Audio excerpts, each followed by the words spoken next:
네, 안녕하세요. 멍구야입니다. 요 부분을 잘 해놓으시면 뒤에 어떤 용어가 나와도 그때 당시에 이제 공부했던 기초들이 쌓여서 이해하기 좀 수월하실 겁니다. 그래서 그 용어 이야기를 지금부터 진행을 해보도록 하겠습니다.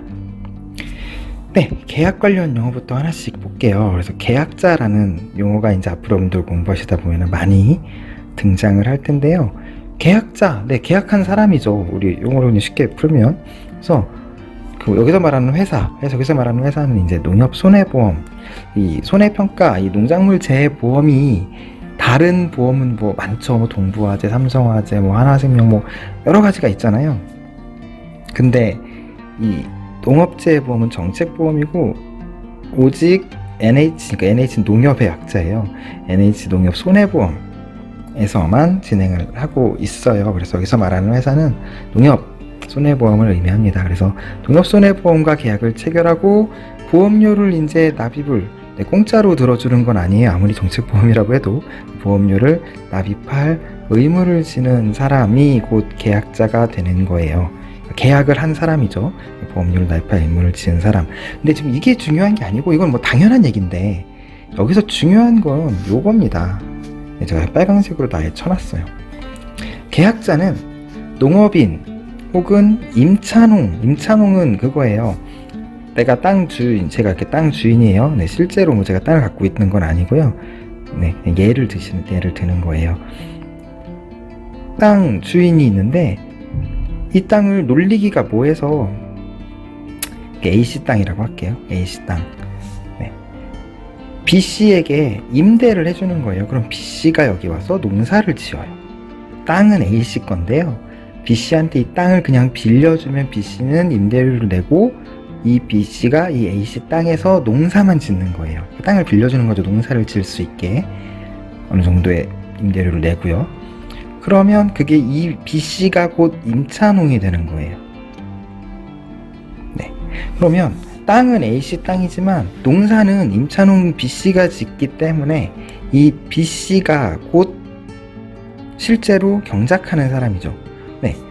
국내에서 보험 대상 농작물을 실제로 재배하는 사람은 이 B씨잖아요. 주된 경작자가 곧 B씨예요. 임차농 여부 관계없이요. 그래서 실제로 농사를 짓는 사람이 곧 계약자가 됩니다. 근데 이제 현장은 실제로 이런 경우가 많은데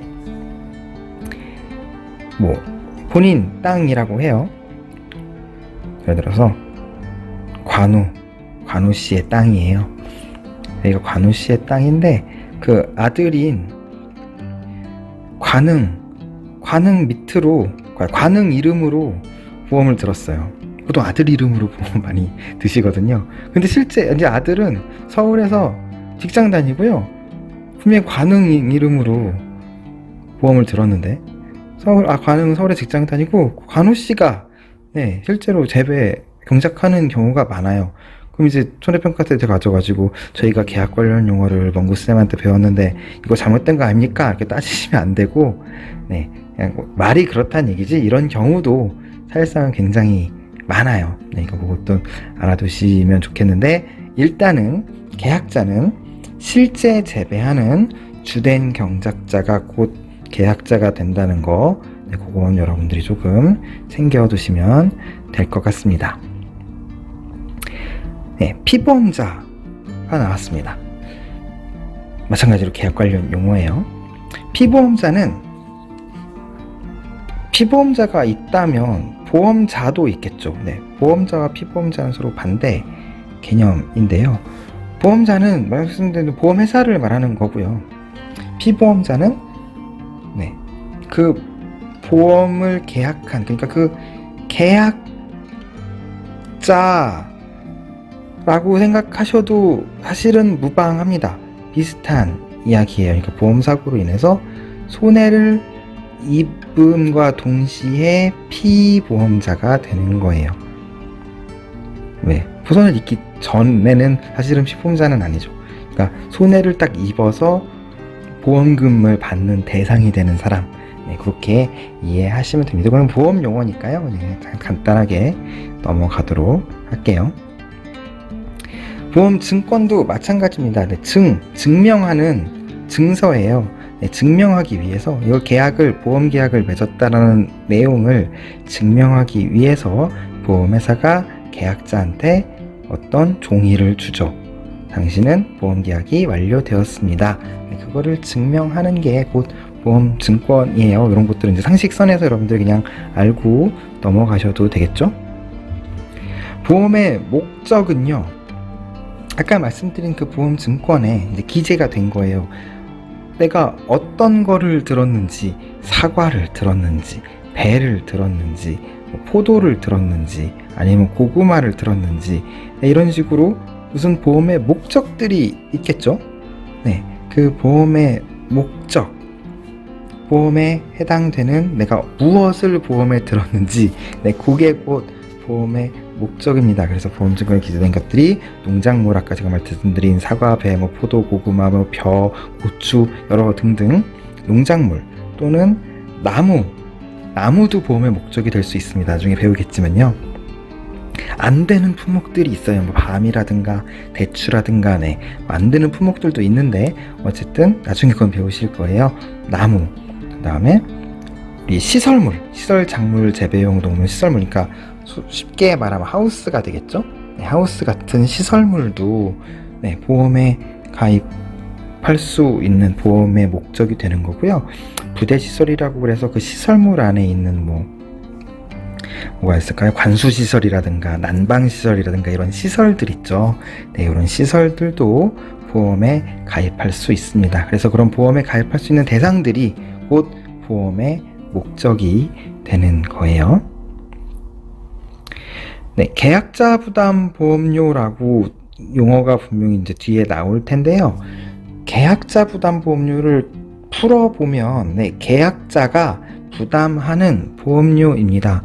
그럼 계약자 말고 다른 사람들이 또 부담을 하느냐? 네, 다른 사람은 아니지만 보통 통상적으로 농작물 재해보험이 100원, 네, 쉽게 얘기해서 100원이라고 하면 보험료가 한 50% 정도는 통상적으로요. 물론 비율이 조금씩은 달라요. 50%에서는 정부에서 지원을 해줍니다. 50원은 정부에서 지원을 해주는 거예요. 그다음 나머지 30%는 지자체에서 또 지원을 해줘요. 그러면은 30원을 또 지자체에서 지원을 해줘. 그럼 얼마 남아요? 20원 남잖아요. 그럼 그 20원만 계약자가 내는 거예요. 그러면 보험료는 100원이지만 계약자 부담 보험료는 20원이 되는 거죠.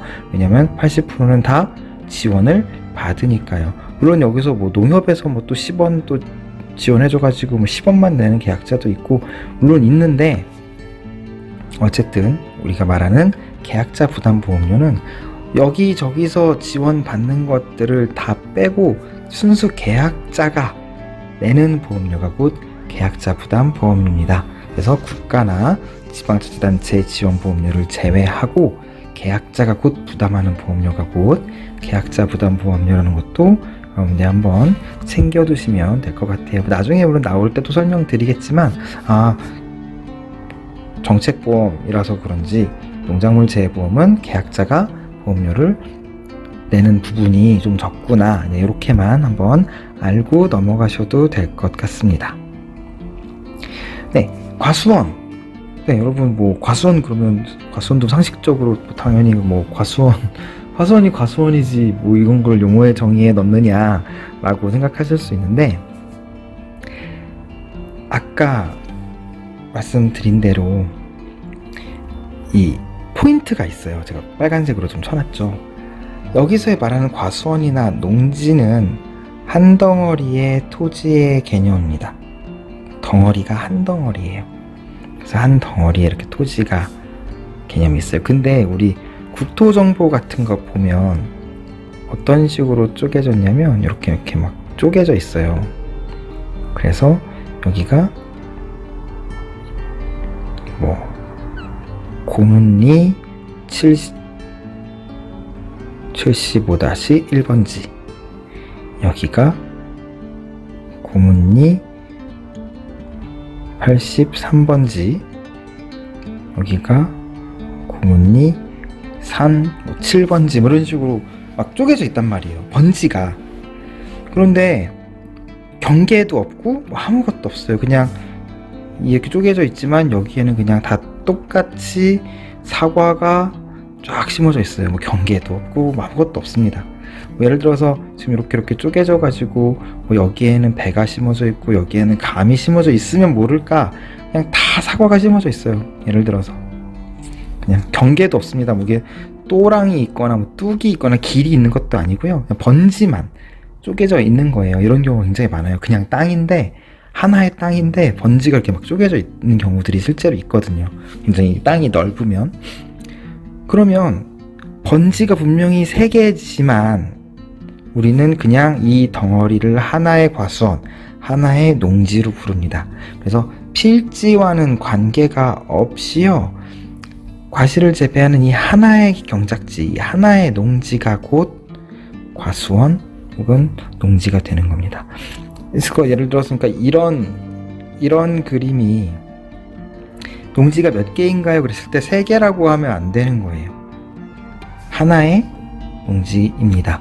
물론 여기에 이제 뭐 도랑이 있거나 뚝이 있으면 얘기가 달라지는데, 그게 아니라 그냥 하나의 농지가 되는 거고, 설사 도랑이나 이렇게 뭐 이렇게 경계가 있다고 해요. 그래도 계약자가 다 사과를 심어가지고 난 하나로 할래 그러면 하나로 계약할 수 있습니다. 이거를 하나로 계약할 수 있어요. 그것도 알아두세요. 그러니까 여기서의 가장 포인트는 과수원이나 농지라 함은 필지와는 관계없이 하나의 경작지, 재배하는 하나의 경작지가 곧 한 덩어리의 토지가 곧 과수원 혹은 농지이다. 이렇게만 여러분들이 알고 계시면 될 것 같습니다. 네, 그리고 이제 아무래도 우리가 손해평가, 보험금을 계산해주는 일을 하기 때문에, 책정해주는 일을 하기 때문에 피해율이라는 개념이 나올 거예요, 당연히. 그래서 피해율은 보험금 계산을 위한 최종 피해 수량의 백분율입니다. 뭐 쉽게 말하면 이런 거죠. 100개로 할게요. 백분율이니까. 네, 내가 사과가 100개가 열리는 과수원이 있어요. 사과가 100개가 열리는 과수원인데 이번에 70개밖에 수확을 못했고 30개가 태풍으로 인해서 땅바닥으로 떨어졌습니다. 그러면 피해율은 얼마일까요? 뭐 이런 거예요. 피해율이 얼마예요? 100개가 열리는 과수원인데 30개가 땅바닥으로 떨어지고 70개만 수확을 하셨대요, 이분은. 네, 백분율을 나타내는 거잖아요. 네, 그래서 30%. 네, 이렇게 계산하는 거죠. 이게 곧 피해율이 되는 거예요. 단 목적물 단위로 계산을 해야 되겠죠. 사과는 100개고 배는 100개고, 사과도 100개고 배도 100개예요. 사과는 30개가 떨어지고 70개만 수확을 했고요. 배는 50개를 수확하고 50개가 땅바닥으로 떨어졌다고 해요. 그래서 합쳐가지고 200개에서 그런 게 아니고 목적물 단위로.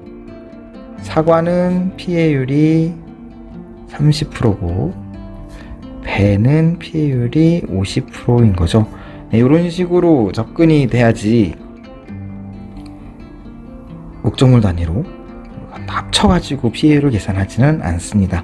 보험 가입도 합쳐서 가입이 되지 않고 사과 따로 배 따로 되거든요. 그러니까 피해율도 당연히 사과 피해율, 배 피해율이 따로 나올 거예요. 네, 그래서 피해율이란 것은 최종 피해 수량의 백분율, 나중에 이 피해율로 보험금이 계산이 되거든요. 네, 그것도 뒤에서 또 말씀을 드리도록 하겠습니다.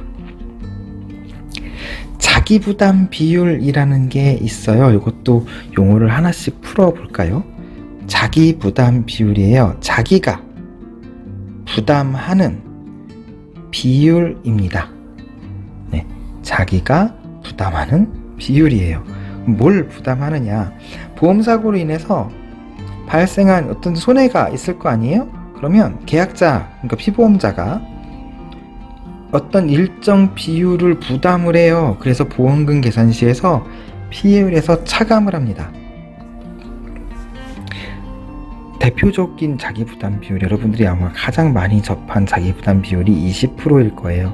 이 자기부담 비율은 도덕적 해이를 방지하기 위해서, 왜냐면 이게 제 정책보험이고 보험료를 이제 국가에서 혹은 지자체에서 많이 지원을 받기 때문에 보험료를 되게 적게 내고 보험금을 많이 받을 수 있거든요. 네, 그런 이제 조금 도덕적으로 조금만 조작을 하면 그래서 이제 이 도덕적 해이를 방지하기 위해서 자기 부담 비율을 항상 건드려 놓는 거예요. 뭐 예를 들어서 사과나무를 뭐 바람이 조금 불었는데 갑자기 과선으로 달려가지고 사과나무를 막 흔들어요. 그래서 막 떨어뜨려요, 땅에.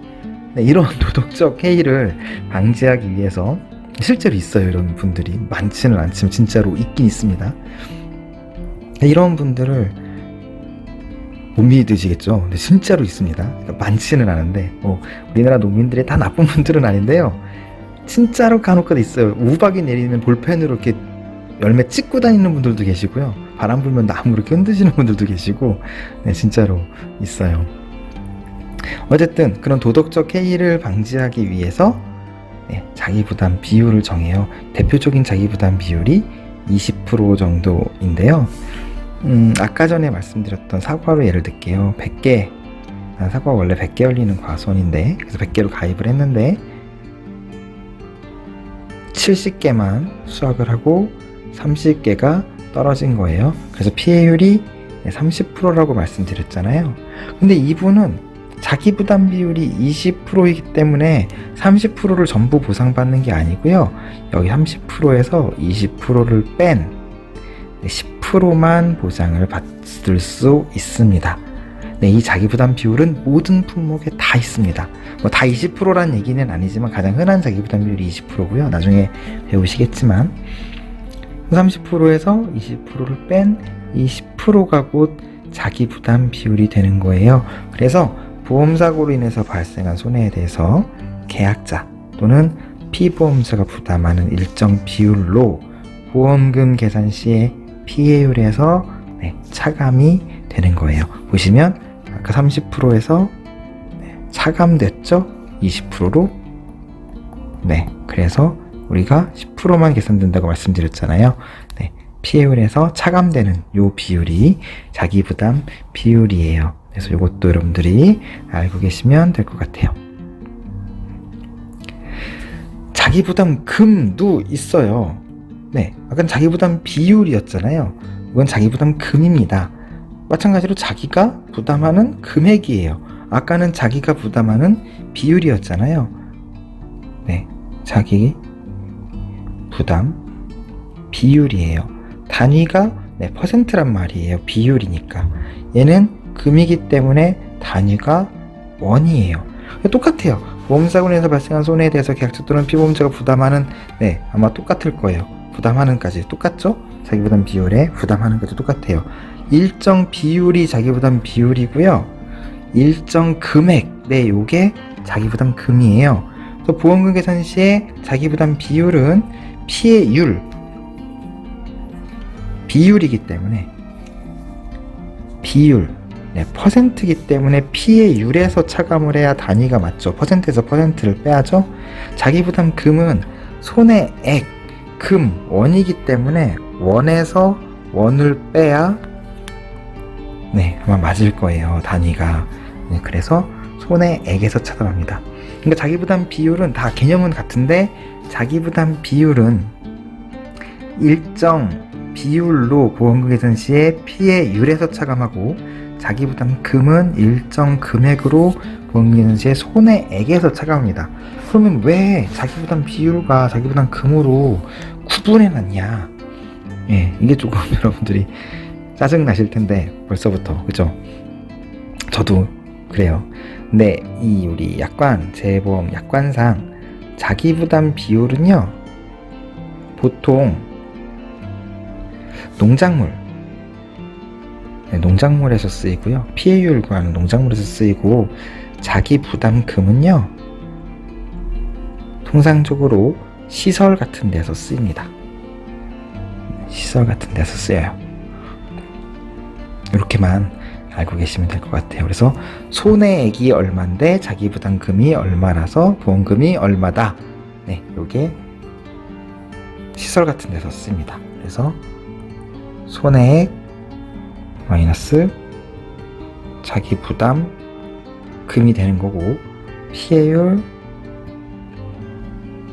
마이너스 자기 부담 비율이 되겠죠? 네, 요게 서로 세트가 되는 거예요. 네, 요것만 여러분들이 알고 계시면 될 것 같아요. 그러니까 자기부담금은 보통 시설에서 쓰인다. 자기부담 비율은 농작물에서 쓰인다. 네, 요렇게만 여러분들이 알고 계시면 될 것 같아요.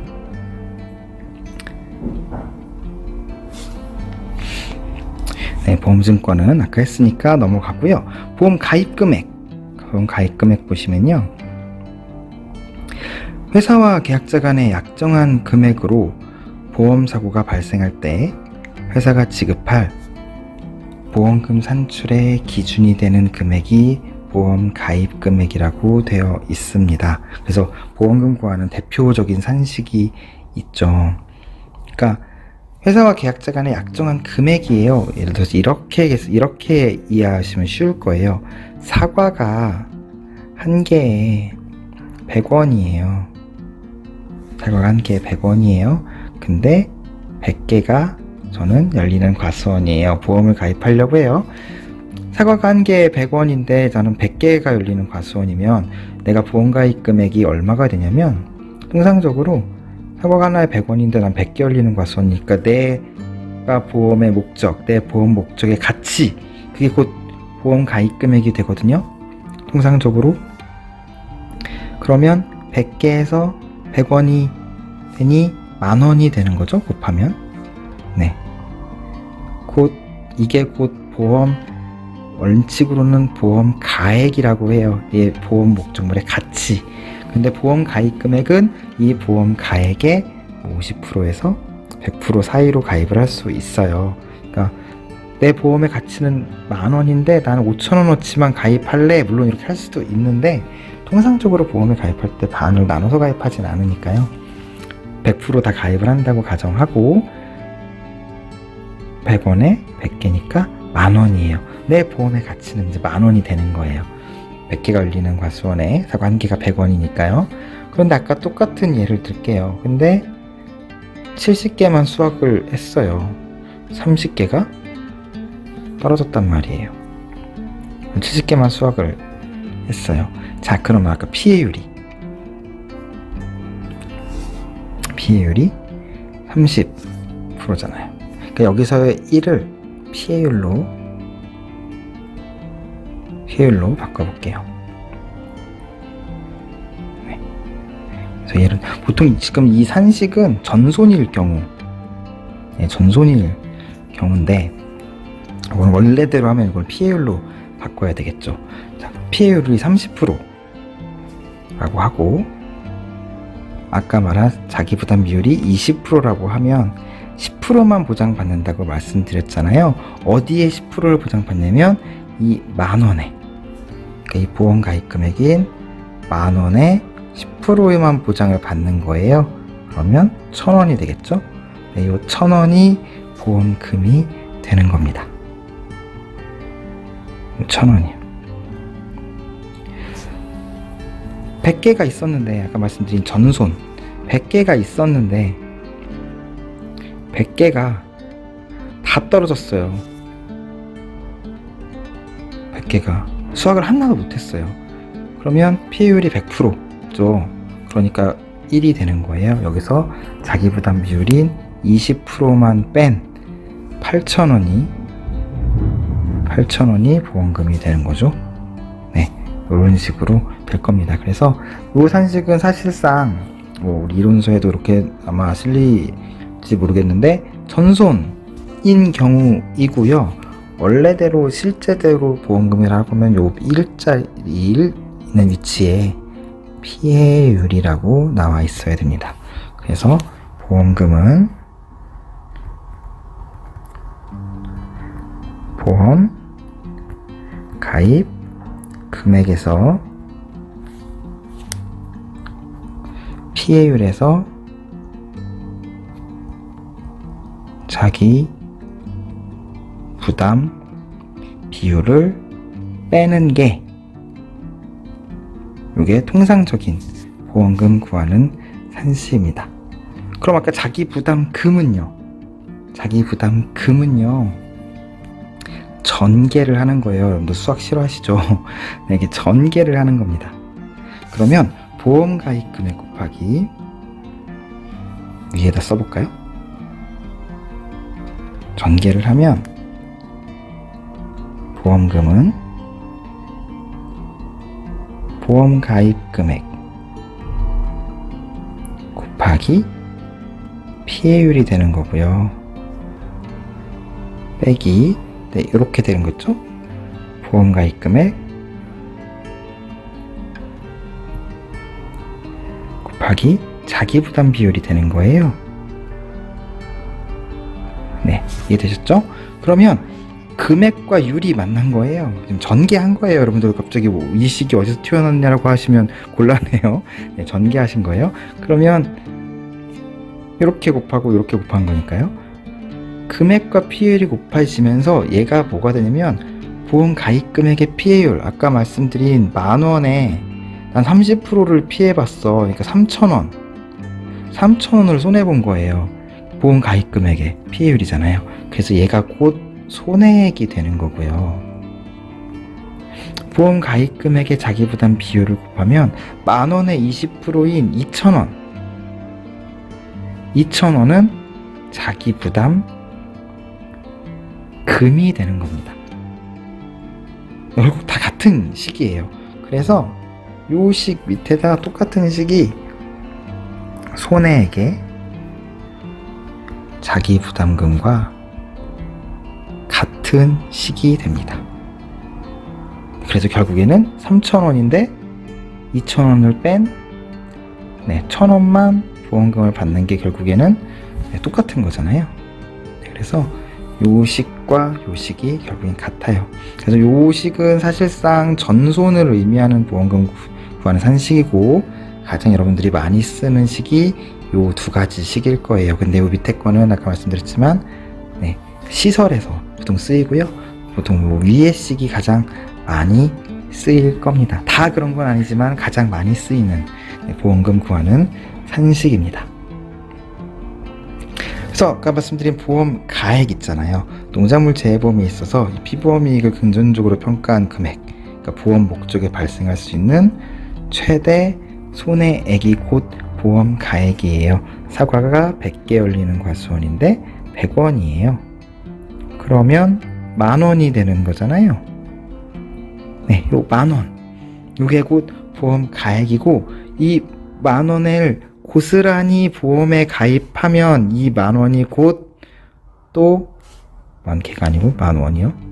이 10,000원이 곧 보험 가입 금액이 되는 거고, 나는 보험 가액은 10,000원인데 난 여기 70%만 가입할래 할 수 있거든요. 보통 보험 가액의 50에서 100% 사이로 가입을 할 수 있어요. 일부 보험이라고 해요.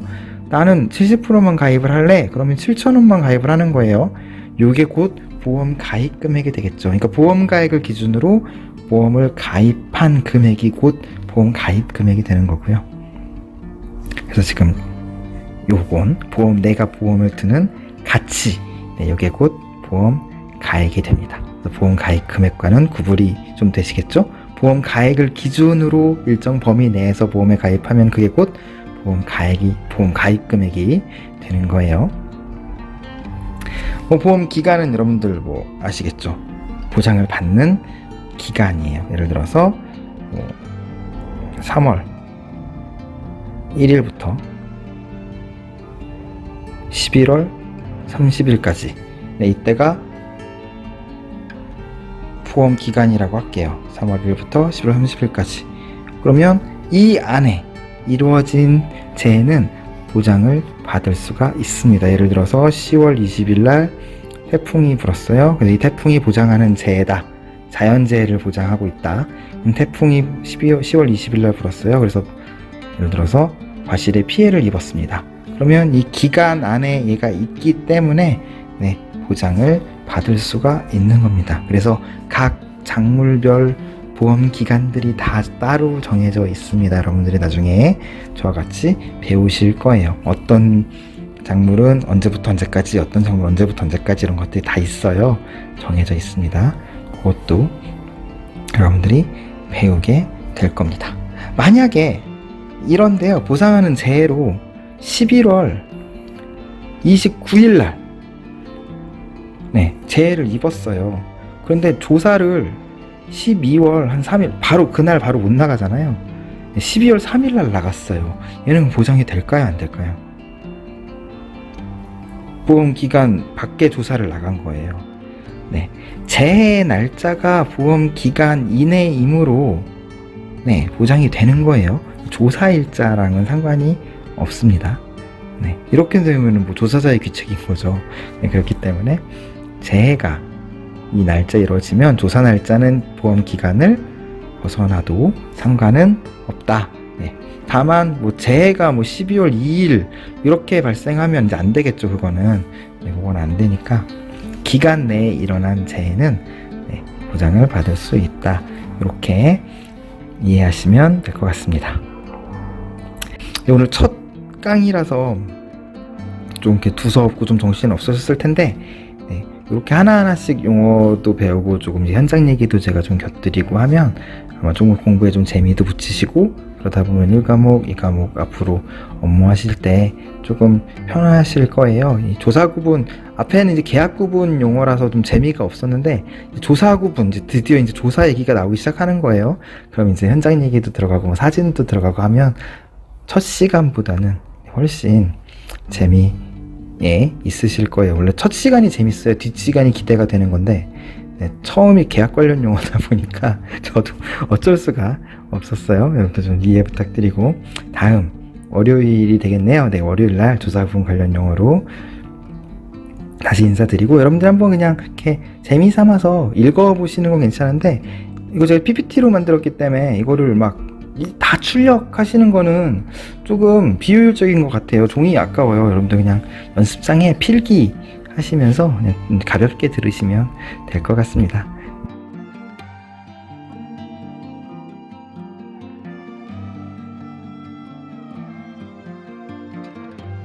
손해평가사 1차, 2차 시험 및 실무자료는 아래 더보기를 클릭하시거나 네이버 손해평가사를 사랑하는 모임 손사모 카페에 방문하시면 더 자세한 사항을 확인하실 수 있습니다.